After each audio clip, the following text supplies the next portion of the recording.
हमें तो अपनों ने लूटा कि गैरों में कहाँ दम था।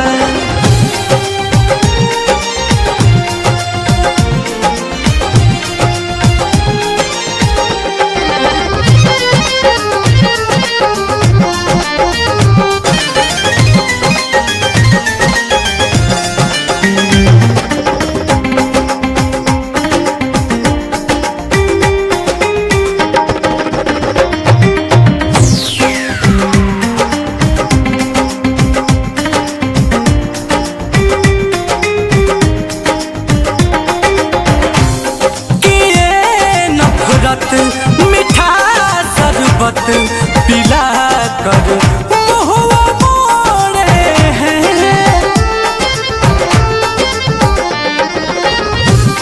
कहूँ किससे मुझे ऐसी राहों पर लाके छोड़े हैं।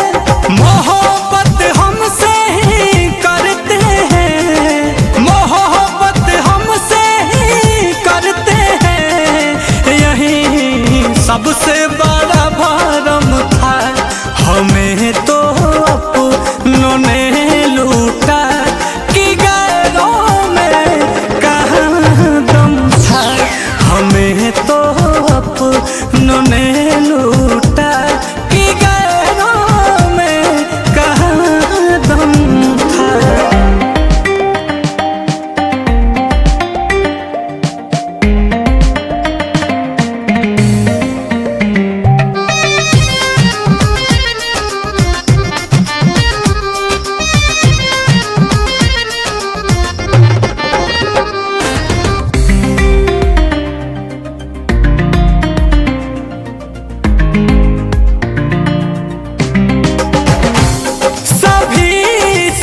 बात बिगड़ी थी उन्हें जब भी अपनाया था।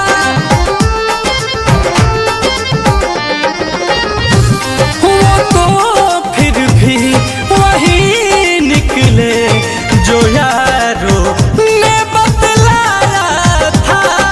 रोहित लील कोमल जब टूटे, रोहित लील कोमल जब टूटे, हुआ बारिश झमा